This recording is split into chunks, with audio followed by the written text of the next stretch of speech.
¿Crees que la gente come, o sea, se alimenta correctamente? Yo después de 12 años trabajando, la mayoría piensan que comen bastante bien, pero y vino a mí desesperada porque, oye, que como muy bien, pero no estoy consiguiendo el resultado. Hay que entender que para estar bien en una situación dada, el método genético que es importante, pero Entonces mi pregunta es si la gente entrena bien, sobre todo en el gimnasio. te voy a decir que de momento...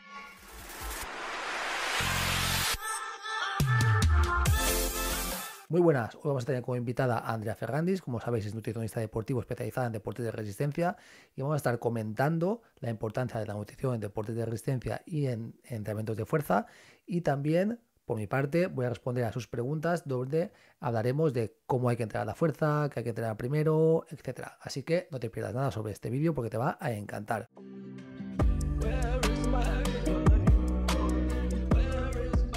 El mejor algoritmo es la constancia. Acordaos. ¿De acuerdo? Es ese, ¿eh? Pero para todo, ¿eh? Para nutrición y para entrenamiento. Para todo, el mejor algoritmo, el mejor secreto que os pueden contar es que tengáis constancia. No hay otro truco, no hay otro truco. Bueno, va, que nos liamos. Entonces, vamos a empezar, como te comenté, y te voy a lanzar yo una preguntita.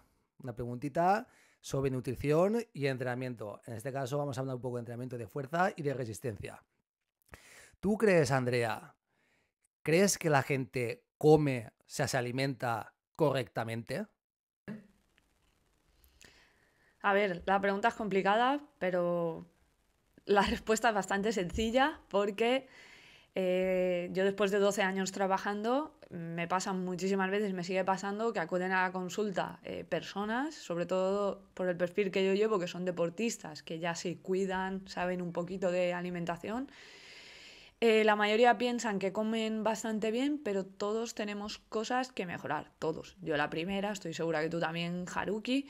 Entonces, la respuesta sencilla sería no comemos correctamente y todos tenemos puntos que mejorar. Otra cosa es dónde, o sea, en qué escalón estamos de comer correctamente o no.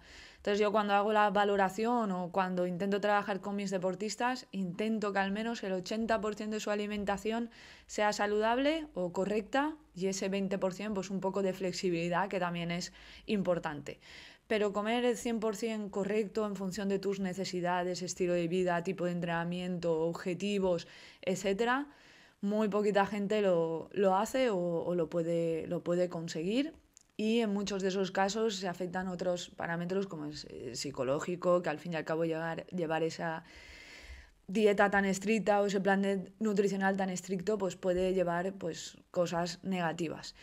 Entonces mi objetivo con mis deportistas es ese 80% y ese 20% de flexibilidad. A día de hoy creo que no ha venido nadie que coma correctamente o que no haya podido yo modificar o ayudar para conseguir mejorar esa alimentación a su rendimiento, estilo de vida, salud, etc.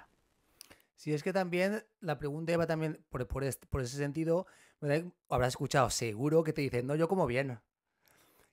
Porque yo creo que, pero a mí también me pasa, ¿eh? No, yo estoy comiendo bien, Andrea. Seguro que si yo te digo lo que he comido hoy me vas a decir eso, Haruki, si lo puedes cambiar por otra cosa mejor. Pero yo creo que la gente, en general, ¿eh?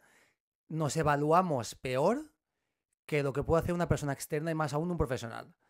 Siempre decimos, no, yo entreno bien, yo como bien, yo hago esto bien. Eso es lo que tú crees, tu punto de vista, pero nunca te vas a poder evaluar igual que si lo hace una persona externa a ti y encima que entiende y que es profesional del tema.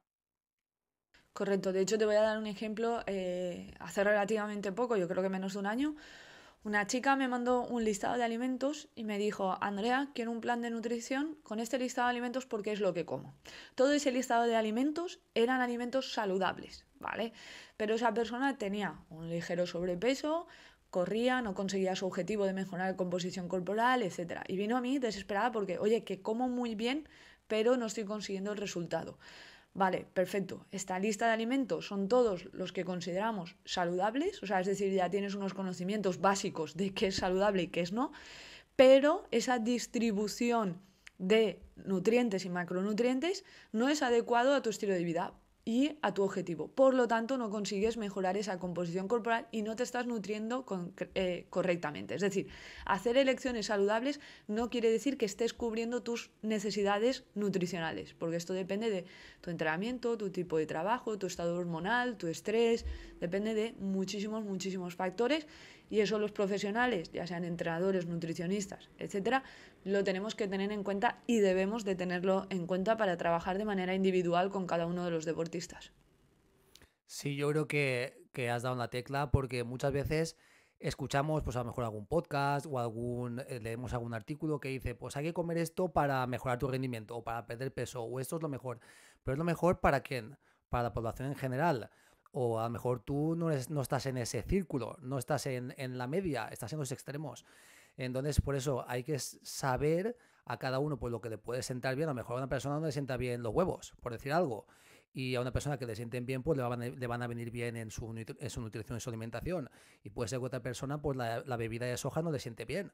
O no sea buena porque tiene una enfermedad hormonal de lo que sea.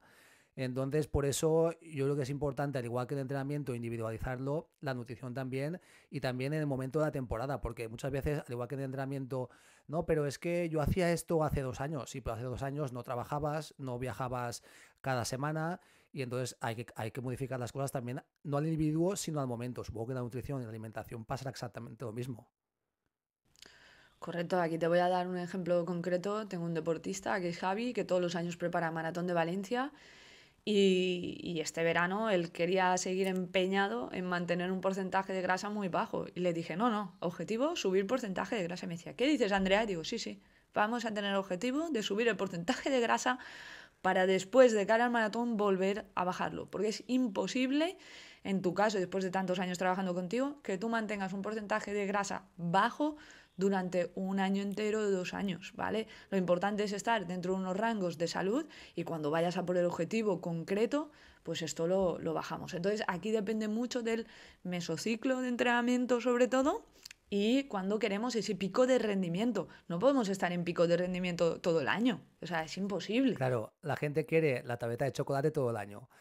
Queremos estar finos filipinos toda la temporada, pero ¿tú sabes por qué? Te voy a contar el por qué, que creo que es, por algunas teorías que he escuchado y he leído, qué pasaba antiguamente cuando queríamos estar estéticamente bien. ¿Cuándo era? Antes, ¿cuándo ocurría esto? Sobre todo en verano, sobre todo en la costa del Mediterráneo, y es donde pues lucimos más, queremos lucir más, quitando la camiseta y la playa y todo el rollo, donde hace mejor tiempo, se puede decir. Entonces en verano, ¿verdad? Vale, porque era la manera en la que nos exponíamos a la gente. Pero esto ha cambiado. ¿Por qué ha cambiado? Ahora, ¿dónde se expone la gente? ¿Dónde? Hombre, en internet supongo. En Instagram. Claro, y las redes sociales están todo el año. Entonces, aquí es donde está el problema. Y está pasando mucho también en entrenamiento de fuerza. A nivel de culturismo, está pasando mucho con todo el tema de las sustancias prohibidas. Que la gente antes lo tomaba cuando llegaba el veranito para ponerse fino filipino y ahora se está tomando durante toda la temporada, durante todo el año, porque ahora verano es todo el año. Entonces yo creo que aquí pasará lo mismo, que la gente quiere estar, o los deportistas quieren estar a tope de rendimiento, tanto deportivo, para subirlo a redes y para ver que la gente, enseñar a la gente, mostrar que están en buena forma, y también a nivel estético y nutricional, porque porque tienen que exponer, o hay una necesidad de exponer cómo uno se encuentra en cada momento. Pero hay que entender que para estar bien en una situación dada, en unas fechas determinadas, hay que estar, voy a decirlo entre comillas, mal, no tan bien, mejor dicho, no tan bien en otras. Correcto. Y eso también depende de un factor genético, ¿eh? Que todos conocemos a gente que tiene tableta de chocolate todo el año y también es mucho factor genético y bueno, y hormonales, etcétera. Pero eso es gente que se dice de mala raza, que, se dice De mala raza, dice. que están fuertes todo el año. Pero bueno, En que mi eso familia hay muchos de esos. tu hermano Adrián. Pero bueno, que Primos, mis hermanos y eso, la mayoría, bueno, he de decir que hacen deporte todo el año. claro, No los he visto nunca tapados. O sea, siempre han sido así. O sea, Sí, que el Todos, factor todos los genético. hombres de mi familia son así, y hay quien no entrena mucho, ¿eh? O sea que... Pero bueno, que tengan en cuenta que el factor genético que es importante, pero que no lo es todo. Y el que no tiene esta genética privilegiada, pues lo único que tiene que hacer es currárselo más y ya está, pero que se puede llegar. Tanto Correcto, por entrenamiento, por nutrición, mejor dicho, combinando ambas, se puede llegar. Pero va a tardar un poquito más y ya está. así es. Vale, voy a lanzarte una pregunta. Tírale. Has hablado de lo de la alimentación, si la gente come bien. Entonces mi pregunta es si la gente entrena bien, sobre todo en el gimnasio. La gente entra bien en el gimnasio. Voy a decir, a matizar un poquito. La gente entra bien en el gimnasio para mejorar en el rendimiento en otras disciplinas como puede ser el triatlón, la carrera a pie, la natación, el ciclismo, etcétera. Te voy a decir que de momento no. La media, la mayoría. Sí que hay deportistas que ya son conscientes, porque esto ya es como una pequeña revolución del entrenamiento de fuerza, que ya están entendiendo el concepto de cómo mejorar el rendimiento a través del entrenamiento de fuerza, que el entrenamiento de fuerza en este caso no es el objetivo primordial, sino que es una ayuda, y ya se está entendiendo poco a poco dentro del ámbito deportivo y tal. Pero yo creo que todavía falta un poquito más para que la gente sea consciente de que entrenar para una mejora estética o para salud se tiene que entrenar de una manera, es una vía de entrenamiento, y hay otra vertiente que es el entrenamiento de fuerza, que te va a ayudar a mejorar tu rendimiento deportivo en otra disciplina deportiva. Entonces, yo creo que aquí se entrena mal porque tenemos, diríamos, la imagen, la típica imagen del típico culturista, voy a decir de Arnold para que se entienda, el típico culturista que está en el gimnasio, que está muy grande, está muy fuerte visualmente, eso no quiere decir que pues sea fuerte realmente, y que aparentemente está fuerte y que entrena el gimnasio buscando una fatiga, un fallo muscular, notar un cierto cansancio, una fatiga muscular que limita el movimiento, diríamos, el fallo mecánico también, pero esto no quiere decir que sea bueno para el rendimiento deportivo. O sea, de hecho está totalmente en contra, serían polos opuestos. Pero eso es difícil de entender, porque cuando a veces a un deportista yo le explico que tiene que hacer el ejercicio sin que se llegue a cansar, sin que se llegue a notar esa fatiga tan grande a nivel muscular, ese quemazón, ese hinchazón muscular, sino que tiene que notar que hace esfuerzo porque tiene que aplicar la máxima velocidad, pero que no tiene que notar una alta fatiga, sino que tiene que abandonar la serie antes. Esto no se entiende. ¿Por qué? Porque cuando llegas a unas repeticiones, por ejemplo, imaginemos que hacemos 10 repeticiones y, y notamos que a la octava ya noto que las piernas hoy no me van. En lugar de abandonar la serie, no, un poquito más, que si no noto que no hago nada. Este es el error, porque siempre hemos empezado todos el gimnasio de la manera del bodybuilding, del culturismo y de la estética. Y aquí sí que buscamos esa fatiga y ese cansancio muscular. Pero he de decirte que el rendimiento para deportes de resistencia no es lo mejor, no es el mejor camino y de hecho es el peor, diríamos. Por eso te digo que a día de hoy la mayoría de la gente creo que no entrena bien, o puedo afirmar que no entrena bien para este tipo de deportes, pero que cada vez eh, va aumentando lo que es la conciencia del entrenamiento de fuerza para mejorar en deportes de resistencia. ¿Tú qué opinas de esto, Andrea? Totalmente de acuerdo. Porque bueno, ya sabéis que yo al fin y al cabo trato con muchos deportistas de resistencia, les pregunto cómo entrenan la fuerza. Y la mayoría de ellos, o en algunos casos, por ejemplo, sus entrenadores solamente les pautan carrera y ellos hacen fuerza 2 días a la semana por su cuenta en muchas ocasiones. Y a veces pienso, es que no tiene ningún sentido, pues si tienes un entrenador de resistencia pautando unas cargas de entrenamiento, igual tú estás entorpeciendo también ese entrenamiento por entrenar por tu cuenta fuerza. Y a veces me comentan en plan de, no, en sentadilla estoy levantando tanto peso. Y yo pienso, ¿y qué sentido tiene ahora si estás preparando un maratón? Ese no es tu objetivo, levantar peso ahí. Pero bueno, me callo mucho, porque no es mi competencia y puedo hablar desde fuera, pero obviamente no es mi campo y lo dejo siempre a los entrenadores. Pero como bien tú dices, en muchos casos no va de la mano, o en muchos casos incluso no entrenan la fuerza, simplemente corren. Sobre todo en corredores. En ciclistas creo que menos, yo diría. En ciclistas Pero sí mira, que entrenan más fuerza. casi prefiero que el deportista no haga fuerza, que no haga fuerza antes que lo haga mal. Ya. Por lo que tú dices que puede ser un error y puede ser una interferencia para el entrenamiento de resistencia, que en este caso es la carrera. Puede ser un aspecto negativo, puede influir negativamente en tu rendimiento, te puede perjudicar y te puede lesionar, porque al final tú estás añadiendo carga, estrés mecánico y una fatiga al nivel del sistema nervioso central, una fatiga neural, que te va a limitar también después en la carrera a pie y en el descanso, en la fatiga posterior y las adaptaciones. Entonces, si no sabes realmente cómo entrenar la fuerza o lo vas a hacer como un culturista, por favor, no entrenes fuerza. Limítate a entrenar movilidad, a entrenar el core, a hacer estiramientos y ya está. No entrenes como un culturista.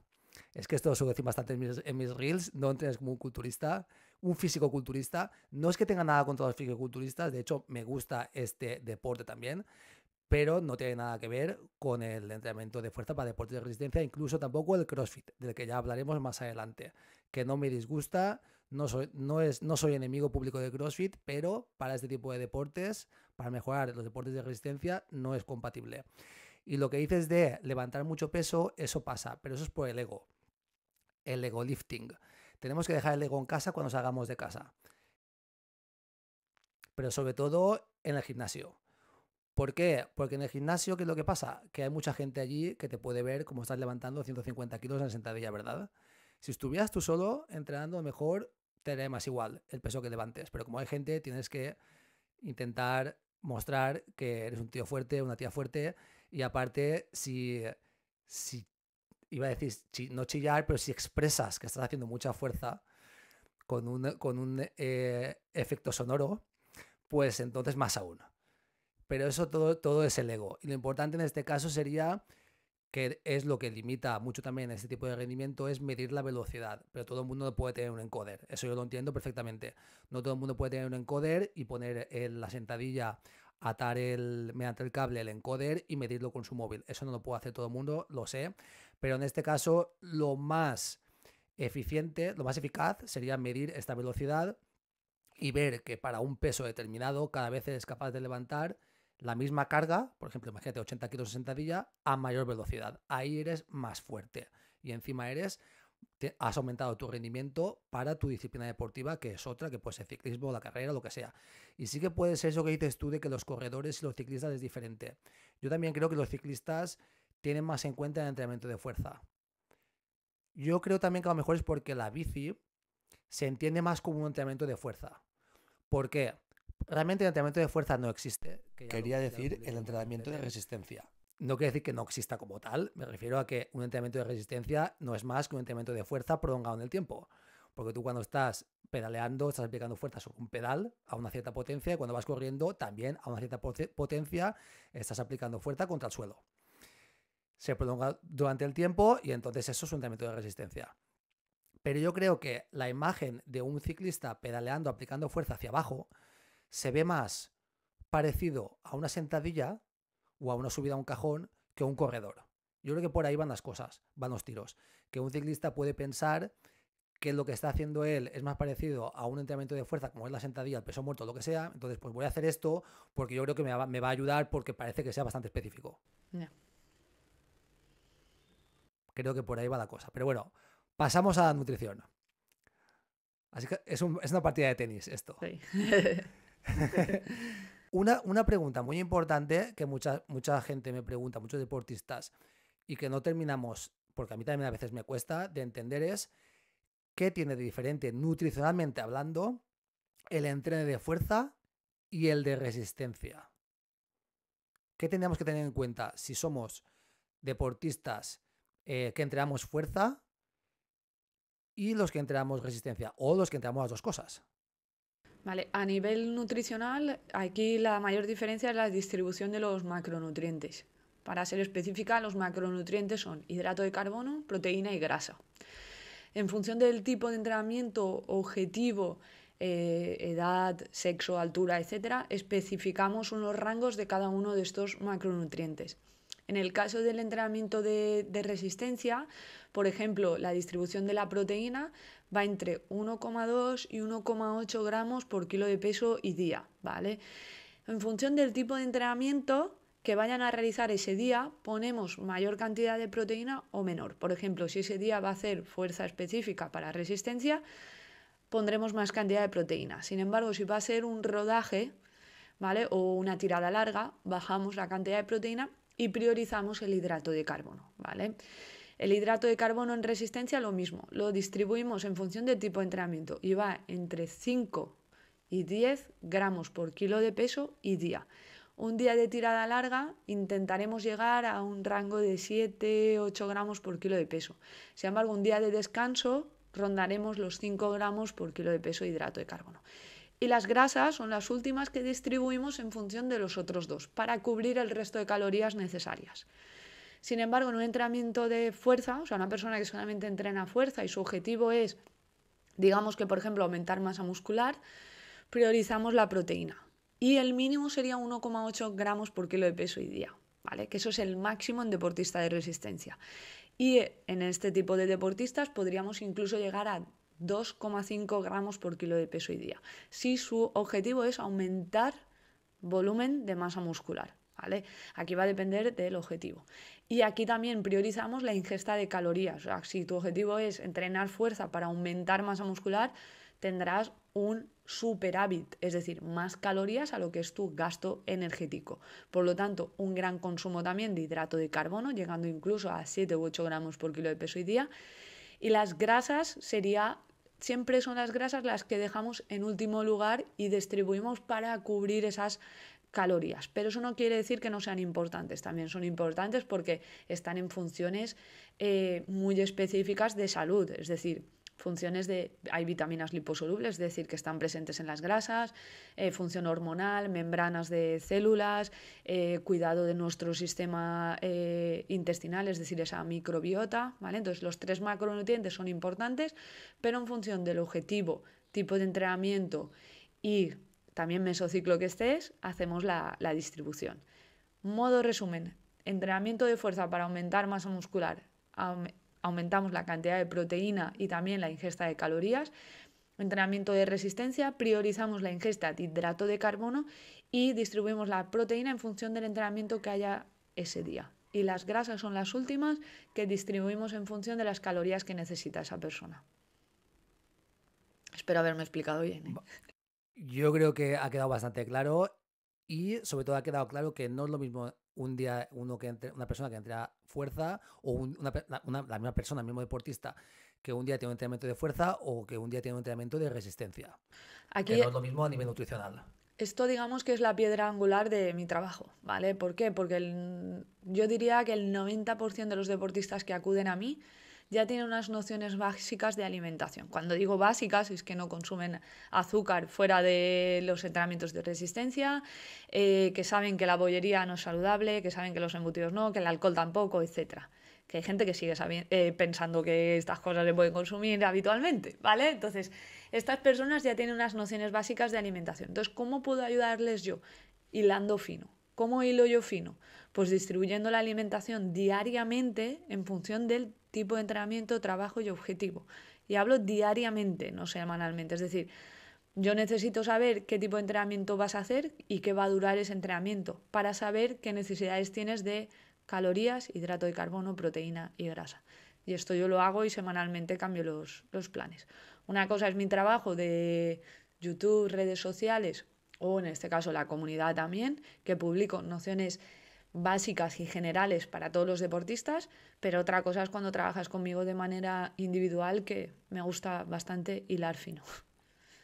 Sí, al final a los entrenadores nos dicen que somos gestores de fatiga y vosotros los nutricionistas seríais gestores de los requerimientos nutricionales. O sea, de energía. Porque energía, exacto, porque la gente ya es lo que tú dices, que ya sabe, realmente ya sabe la gente lo que debe de comer, lo que es bueno, lo que es malo, pero distribuirlo según las necesidades de energía que va a tener durante el día es lo que solo lo puede saber un profesional que se dedica a ello. En este caso, tú te dedicas en este ámbito y el entrenador pues es lo mismo. La gente sabe que tiene que correr y sabe correr y sabe nadar y sabe lo que tiene que hacer, pero es de nuestra parte, de entrenadores, tenemos que gestionar esta fatiga para que aumente tu rendimiento lo mejor posible, evitando lesiones.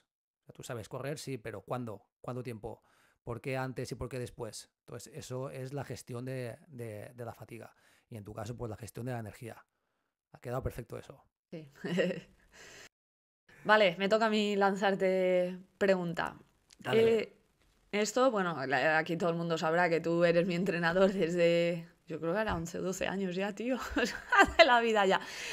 Y es algo que me pones muchas veces en los entrenamientos, pero bueno, que siempre cabe Mm. esa duda de qué es más conveniente hacer antes, la parte de entrenamiento de resistencia o la parte del entrenamiento de fuerza cuando hay combinación de entrenamiento el mismo día. Exacto, cuando se trata de un entrenamiento concurrente. Esto es una duda bastante común. Yo en mis deportistas lo tengo semanalmente, prácticamente esta duda. ¿Por qué? Porque es difícil saber, o sea, pensar y decir, vale, ¿qué hago primero? ¿Voy a correr, voy a nadar y después hago la fuerza? ¿O cómo está el tema? ¿Cómo voy a hacer? ¿De qué manera puedo sacar mejor resultado de ambas cosas? Lo primero que voy a decir ahora mismo es que si puede ser que no sean el mismo día. Esto es lo más importante. Si puede ser. Y si tiene que ser el mismo día, tiene que haber mínimo una separación de 6 horas. Mínimo, que si pueden ser 8, mejor. Y si son 12, genial. Por ejemplo, antes de ir a trabajar haces un entrenamiento, cuando llegas de trabajar haces el siguiente, donde ya habrás descansado, entre comillas, durante tu trabajo, te habrás alimentado y te habrás hidratado. Y después ya estás dispuesto, no al 100%, pero a lo mejor a un 80 o un 70 para hacer el segundo entrenamiento del día. ¿Cuál hay que hacer primero? Depende del momento de la temporada. Si el objetivo de este mesociclo es mejorar la fuerza, que puede ser, por ejemplo, en pretemporada, antes de iniciar la programación de entrenamiento para correr una maratón, por ejemplo, pues sí que haríamos primero un entrenamiento de fuerza. ¿Por qué? Porque es cuando más energía vas a tener, cuando más tu sistema nervioso va a estar menos fatigado, más despierto, diríamos, más activo, y donde vas a aprovechar mejor el entrenamiento a nivel energético y a nivel neural. Y después haríamos el entrenamiento de resistencia pasadas unas 6, 8, 10, 12 horas, porque de esta manera habría menos interferencias negativas.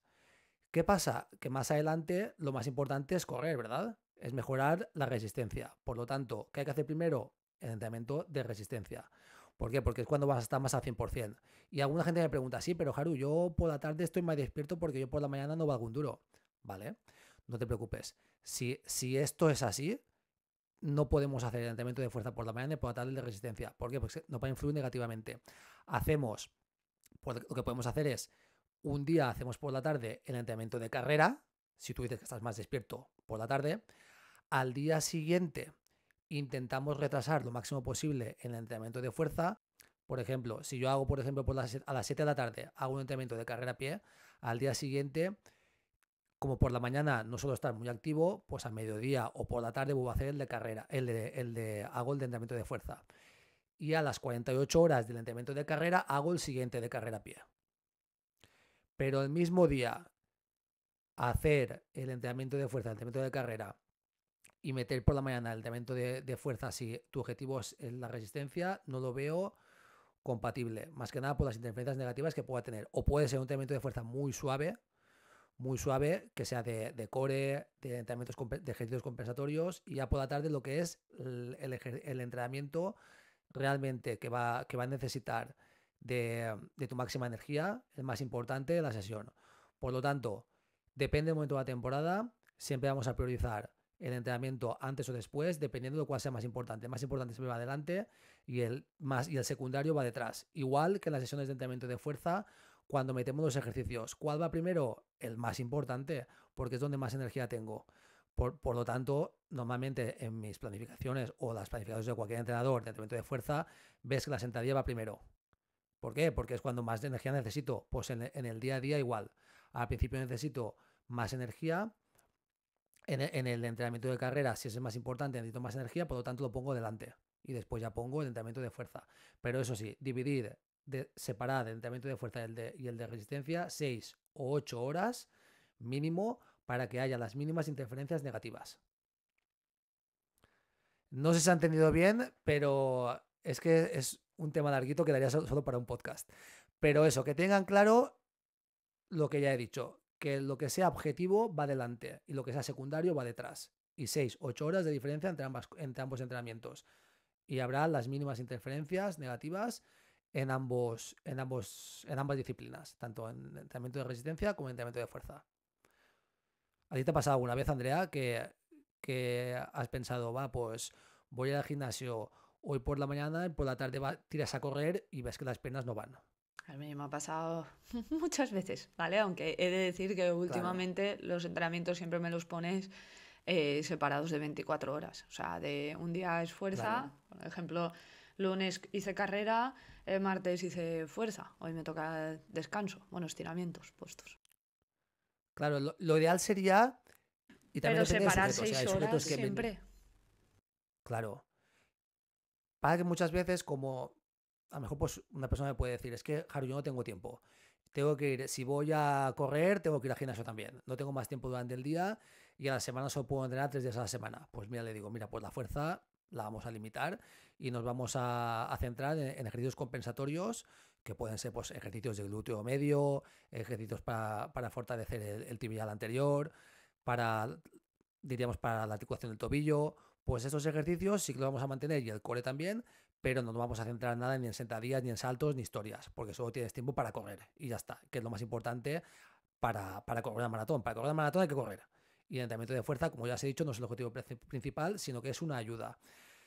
Entonces ahí es cuando tenéis que priorizar si hacer las dos cosas porque puedo o hago solo el de resistencia porque estoy limitado por el tiempo y no puedo más. Correcto.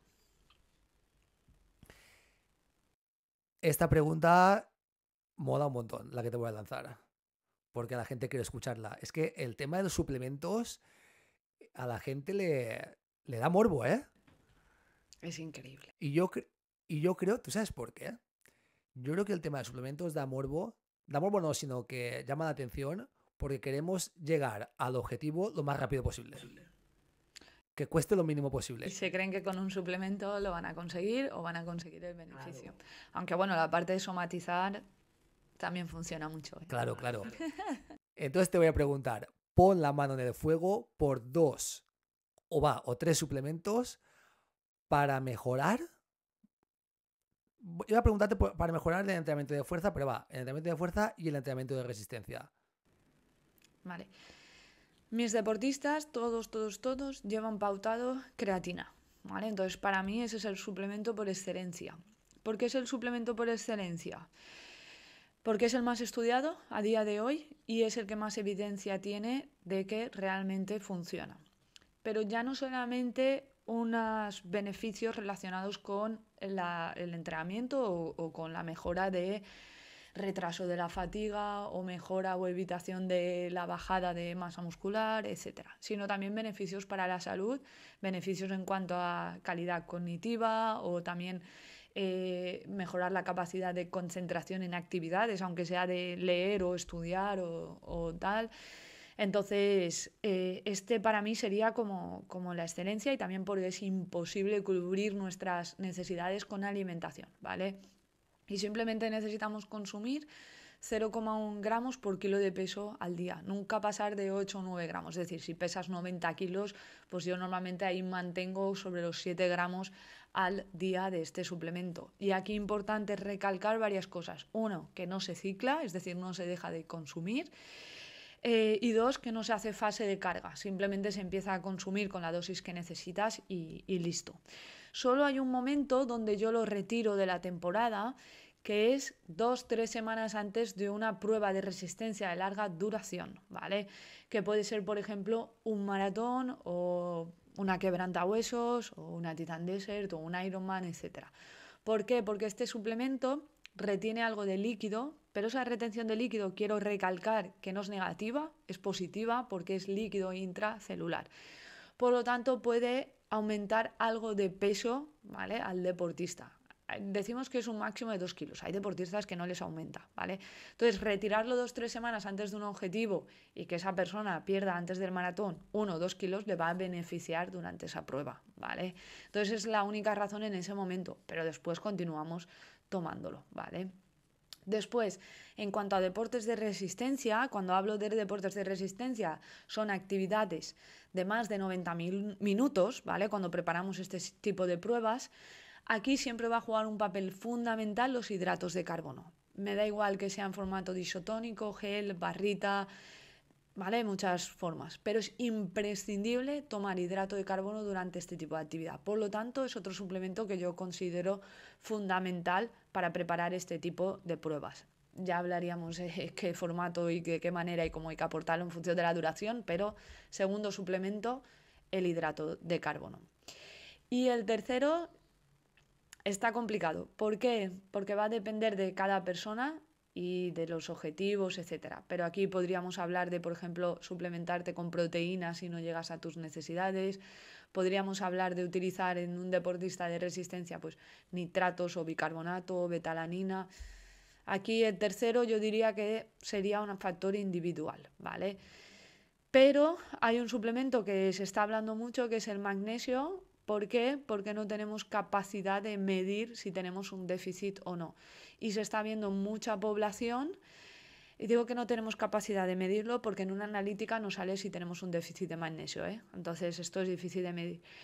Pero sí que mucha población tiene síntomas de déficit de magnesio, ¿vale? Pueden ser en deportistas de resistencia esos calambres musculares, fatiga, dolores de cabeza, falta de sueño o incluso estreñimiento, ¿vale? Puede ser esto un déficit de magnesio. Y vemos que al pautar magnesio mejoran mucho estos síntomas, ¿vale?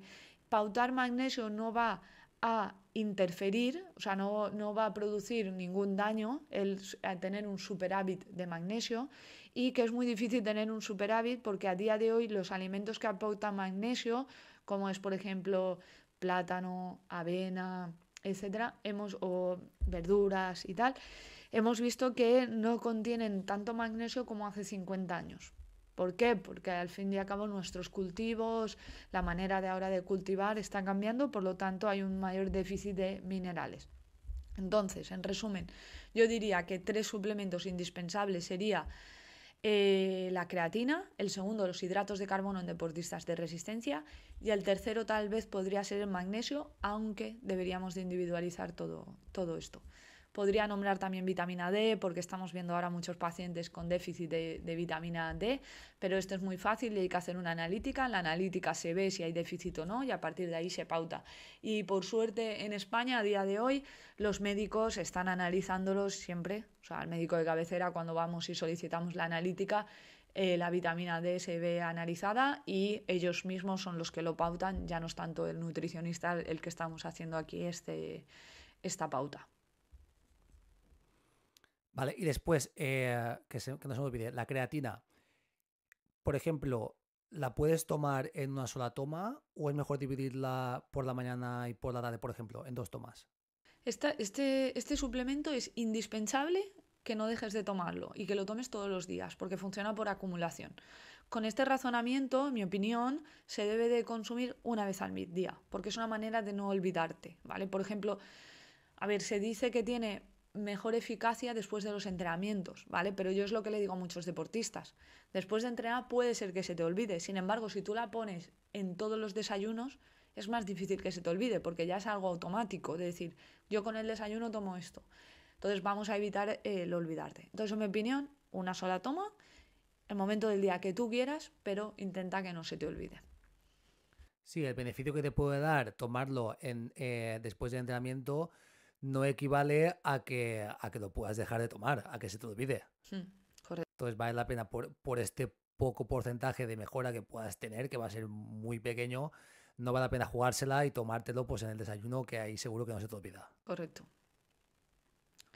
Vale. Yo creo que los suplementos que has dicho, yo creo que la gente, sobre todo la creatina, ahora mismo lo que tú dices, hay muchos estudios y la gente sabe que puede mejorar el rendimiento. No quiere decir que te tomes creatina, te sientes en el sofá y mejoras el rendimiento, eso no es, pero que te puede ayudar, es una suma más es una ganancia marginal que se dice, que son esas pequeñas cositas de aquí y de allá que te ayudan a mejorar el rendimiento. Y después los carbohidratos, como tú dices, en el entrenamiento de resistencia de más de 90 minutos, ya se sabe y se ve que muchos profesionales de élite los ves como beben de bidones, que no paran de comer, entonces la gente ya es consciente. Y lo que dices también del magnesio, creo que menos, pero que poco a poco la gente va siendo más consciente de que tenemos un déficit de magnesio y que hay que suplementarnos con ello. Y que no pasa nada por suplementarse si realmente lo necesitamos. Y más deportistas que estamos entrenando a diario. Correcto, así es. Son minerales indispensables. Aquí podría entrar el sodio también en deportes de resistencia. Pero bueno, me has dicho 2-3, 2-3. Exacto, exacto. Pero bueno, aquí quiero recalcar una cosa antes de terminar con la pregunta esta, que yo muchas veces con mis deportistas hablo de pirámide del rendimiento, ¿vale? ¿Esto qué quiere decir? Que hay cosas que son muy importantes que van a estar en la base de la pirámide, como es la distribución de esos macronutrientes de hidrato de carbono, proteína, grasa. En segundo escalón sería el origen de esos macronutrientes, es decir, no es lo mismo 100 gramos de hidrato de carbono de un plátano que de un donut. Esto es totalmente distinto. Entonces el origen también es muy importante. Tercer escalón, digamos que es el timing, o sea, es decir, en qué momento consumes ese hidrato de carbono, esa proteína, si después, si antes, ¿vale? Y el último escalón es la suplementación. Importante que corrijas los 3 primeros escalones y que los hagas un 80% bien, y el último se trabaja la suplementación, ¿vale? Que esto es importante destacarlo. Vale, me toca a mí tirarte la pelotita. Tira la piedra. Hay algo que hablas mucho últimamente en Instagram sobre todo, ¿vale? Y por eso preguntarte esto.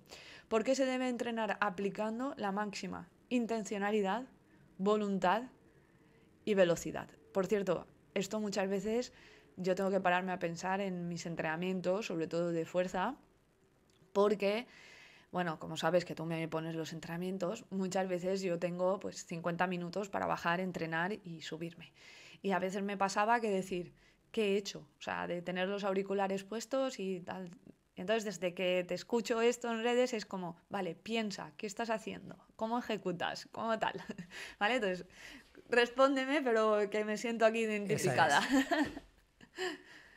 Va por ese lado también de que seamos conscientes que estamos haciendo en el gimnasio, o sea, cuando vamos y hacemos los ejercicios, qué estamos haciendo, cuál es el objetivo, sobre todo saber cuál es el objetivo. Y después también va por el lado de aplicar fuerza lo más rápido que puedas. Y para ello tienes que intentar mover la barra, la mancuerna, lo que sea, o tu propio peso corporal lo más rápido posible. Todo esto realmente ahora está sonando más en las redes y yo soy muy pesado. En todos mis vídeos hablo de que hay que aplicar la máxima velocidad y tal y cual. Pero esto lleva muchos años. Estos estudios llevan desde, no sé decirte, pero más de 20 años, más de 30 años llevan estos estudios en los que se sacó la conclusión de que si tú mejorabas la velocidad del objeto que estabas moviendo es porque habías aplicado más fuerza. Y esto es fácil de entender. Tú, por ejemplo, si coges y intentas empujar alguna cosa, por ejemplo, a una persona, vamos a pensar, tienes delante a una persona, intentas empujarla y la intentas empujar con muy poquita fuerza, no lo vas a mover, ¿verdad? No lo vas a mover. Sin embargo, si le pegas un empujón ahí con rabia, con la máxima fuerza que tú puedas, lo vas a mover 10 metros. No lo probéis en casa, no lo probéis. Pero que entonces ahí vemos que si tú mueves algo externo más rápido, quiere decir que has aplicado más fuerza. Y la persona es la misma, ¿eh? La persona no ha cambiado. Entonces, pues en los pesos libres pasa exactamente lo mismo. Entonces, ¿por qué seguimos muchas veces yendo al gimnasio y haciendo las repeticiones lentas o a una velocidad normal, media, donde no aplicamos intencionalidad, donde no aplico la voluntad necesaria ni aplico velocidad? La parte de por qué aplicamos la velocidad lenta muchas veces es porque lo confundimos con el culturismo a nivel estético, donde se dice que hay que estar más tiempo bajo tensión y tal y cual. Entonces, si tú haces la repetición más lenta, por ejemplo, 5 segundos hasta 8 segundos, se puede decir que hay una mayor hipertrofia. Pero a nosotros la hipertrofia nos limita, no nos beneficia. No podemos evitar la hipertrofia, no se puede evitar, pero se puede minimizar. Entonces, ¿qué será más importante? Estar menos tiempo bajo tensión. Lo más importante será aplicar fuerza lo más rápido posible. ¿Cómo se hace esto? intentando mover lo externo, una barra, una mancuerna, lo más rápido posible. Pero claro, muchas veces pensamos, vale, si yo cojo 20 kilos y hago una sentadilla lo más fuerte posible, lo más rápido que pueda, la barra se va a mover muy rápida, ¿verdad? Ahora cojo y pongo 80 kilos. Ya no se mueve tanto. ¿Quiere decir que no estoy aplicando fuerza? Sí que estás aplicando fuerza y más. Lo que pasa es que a nivel visual vemos que el objeto no se mueve tan rápido. Por eso te digo aquí que hay que aplicar intencionalidad y voluntariedad, porque a nivel visual, aunque tú veas que no se mueve tan rápido, tú estás de manera intencionada aplicando la máxima fuerza posible, intentando moverla cada vez más rápido. Entonces, esta es la base del entrenamiento de fuerza para mejorar en deportes de resistencia. Intentando mover el objeto, o incluso nosotros mismos haciendo saltos o con sprints y tal, cada vez más rápido. Por eso digo que hay que aplicar intencionalidad, voluntariedad y velocidad en cada repetición. No hay que hacerlo en todos los ejercicios, pero sí en aquellos que sean los necesarios y los que te van a ayudar a tener estas ganancias para conseguir tu objetivo, que es estar más fuerte para correr más rápido. Ok. Más o menos, yo creo que cada vez la gente ya va entendiéndolo y va aplicando fuerza, y ya veo yo a veces en algunos vídeos como en la multipower, la gente intenta pues eso, bajar y subir súper explosivo, que eso es otra cosa, lo de explosivo y fuerza, que esto ya lo comentaremos en otro podcast, pero intenta subir súper explosivo, y ahí es cuando se ve que realmente este sujeto en esa repetición está aplicando la máxima fuerza posible y por lo tanto esa repetición cuenta. Correcto, yo te entiendo perfectamente, la verdad.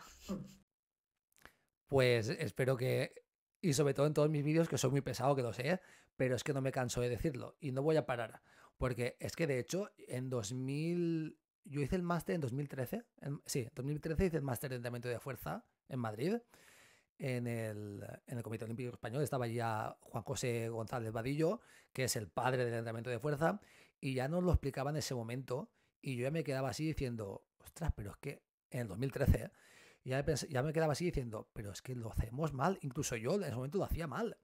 Yo me acuerdo que yo iba al gimnasio a entrenar con los nadadores, yo era nadador en ese momento, y entrenábamos mal. Y yo intentaba aplicar lo que me estaban enseñando, pero es que era el único en la sala y hay una presión de grupo. Entonces, pues si tú enseñas a alguien en ese momento y tú enseñabas a alguien, iba al gimnasio y era el único que hacía la sentadilla de esa manera, pues todo el mundo lo miraba raro. ¿Qué hace este tío? Yo me acuerdo en el Viva Gym, ahí en Valencia, en Campanar, en la Multipower, eso era pues 4 o 5 años. En la Multipower hacía un ruido que se escuchaba en todo el gimnasio. Y mi voz también, porque yo intentaba subir tan explosivo que le pegaba una castaña con la barra arriba que se escuchaba. Yo veía gente que se giraba diciendo, este tío está loco. Este tío, ¿cómo hace las sentadillas? Pues las estaba haciendo para correr más rápido, para pedalear mejor, para ser más eficiente y más eficaz en mi rendimiento. Por eso os digo que si tenéis el objetivo de mejorar en deportes de resistencia, haced el entrenamiento de esta manera, que os va a ayudar a mejorar el rendimiento. No intentéis entrenar como lo hemos hecho toda la vida, porque eso es otra vertiente, que es la del culturismo, la estética y la salud. Vamos a la última pregunta. Vamos. Va, hacemos rápida. Que parece que no, pero nos enrollamos un poquito, ya llevamos casi una hora. Y dejaremos otras preguntas para un siguiente podcast. Esta pregunta es muy importante porque yo creo que muchos deportistas la necesitan. ¿Qué papel juega la nutrición en la recuperación muscular después de un entrenamiento de fuerza o de resistencia? En mi opinión es una de las ingestas más importantes, por no decir la más importante. Si hago comparación entre qué es más importante, lo que como antes de un entrenamiento o lo que como después, en mi opinión es lo que comes después, ¿vale? En el post-entrenamiento, ya sea fuerza o sea resistencia, tu cuerpo está en un estado distinto, ¿vale? Es decir, tiene unas necesidades nutricionales y tiene una necesidad de recuperación. Conforme más eficiente hagamos esta recuperación, llegaremos mejor al siguiente entrenamiento. Y además, esa adaptación al entrenamiento se producirá de manera más correcta, ¿vale?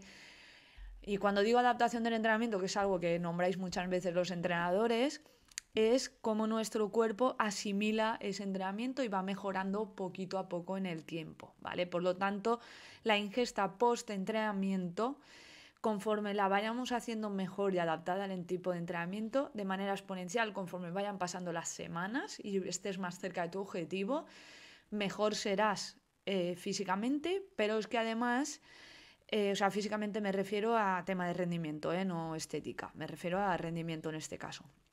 Pero es que además conseguirás que tu sistema inmunitario esté bien, que evites lesiones, ¿vale?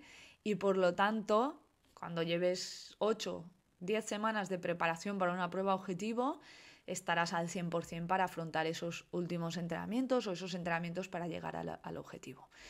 Entonces, ¿cómo debe ser esta alimentación post-entrenamiento? Hay dos cosas que son fundamentales, que es aportar hidrato de carbono y aportar proteína, sobre todo en un entrenamiento de resistencia, ¿vale? Entrenamiento de resistencia, estos dos son fundamentales. ¿Por qué? Porque hay que recuperar las reservas de glucógeno que se han visto no agotadas, sino vaciadas, ¿vale? Entonces tienen que recuperarse de manera eficiente. Va a depender de cuándo va a ser el siguiente entrenamiento. Si el siguiente entrenamiento es en menos de 12 horas, mi consejo es que utilices un recuperador, ¿vale? Si va a ser en menos de 12 horas, es que utilices una ingesta normal de alimentos, ¿vale? Y esta ingesta normal que incluya hidrato de carbono y proteína. Hidrato de carbono es pasta, pan, patata, pan, yuca, boniato, etc. Proteína puede ser carne, pescado, huevo, puede ser incluso legumbres, tofu, soja texturizada, etc. Si es una ingesta normal y podemos o nos cuadra con incluir verdura y fruta, mucho mejor, ¿vale? Si es una comida o si es la cena. Entonces ahí cubrimos esas necesidades. Y después aportar hidratación. Esa hidratación puede ser agua, que sería lo mejor, y añadir sal en nuestra preparación, ¿vale? ¿Por qué? Porque ese sodio también se tiene que recuperar. En el caso de utilizar un recovery, porque vamos a entrenar en menos de 12 horas, que esto nos puede pasar pues un día de entrenamiento de series a las 7 u 8 de la tarde, acabas a las 9 y al día siguiente vas a madrugar y vas a entrenar a las 6 de la mañana. Aquí puede ser que necesites ese recovery, ¿vale? O puede ser que dobles entrenamiento de mañana y tarde. Este recuperador tiene que tener unas características concretas. Esas características en nutrición siempre decimos un ratio 3:1. ¿Esto qué quiere decir? Que cada 3 gramos de hidrato de carbono, 1 tiene que ser de proteína. Es decir, un recuperador predomina el hidrato de carbono. Pero es que además, en cuanto a ese tipo de características, decimos que el hidrato de carbono que mejor nos va a recuperar es maltodextrina y fructosa. Y la proteína es la whey, ¿vale? Otra cosa sería que fueras una persona vegana o vegetariana, entonces no utilizaríamos esa whey, utilizaríamos una proteína vegetal. Pero en la mayoría de los casos necesitaríamos esa proteína whey porque es lo que hemos visto en los estudios que es más eficiente para recuperarnos. Esto lo podríamos hacer casero, ¿vale? O podríamos comprar marcas comerciales. No voy a nombrar ninguna marca, pero lee etiquetados y es fácil. Listado de ingredientes, maltodextrina de fructosa, proteína, que sea una proteína de leche, o sea, una proteína de vaca, que es una proteína whey. Y muchas marcas ponen ya en el etiquetado frontal el ratio, que es buscar un ratio 3:1, ¿vale? Si contiene sodio, pues muchísimo mejor, porque en entrenamientos de resistencia por sudoración perdemos sodio y este mineral hay que recuperarlo y también aportarlo intraactividad. En el caso del entrenamiento de fuerza, ¿vale? La recuperación es algo distinta, porque tus reservas de glucógeno no se han visto afectadas en este tipo de entrenamiento. Por lo tanto, no predominará tanto al recuperar ese hidrato de carbono, sino más la proteína, ¿vale? Pero aquí muchas veces no hace falta tomar un batido de proteína, simplemente con la alimentación lo cubrimos. Pero si por facilidad vas a utilizar esa proteína, ese batido, no hay problema. De hecho, hay una cosa que muchas veces a mí me chirría un poco, ¿vale? Que es que dicen que las proteínas whey, o sea, un batido de proteína, es un ultraprocesado. No lo consideramos un ultraprocesado porque tiene un procesamiento o una fabricación o un hecho muy parecido a cualquier lácteo, ¿vale? Muy parecido a un yogur o a un kéfir o a una preparación de un queso, ¿vale? Otra cosa es lo que le puedan añadir, si le añaden pues endulzantes, edulcorantes o saborizantes, pero hay proteínas whey sin sabor, ¿vale? Son neutras, ¿vale? Y es solamente proteína de la leche, una whey, ¿vale? Entonces aquí no hay ningún problema en consumirlo.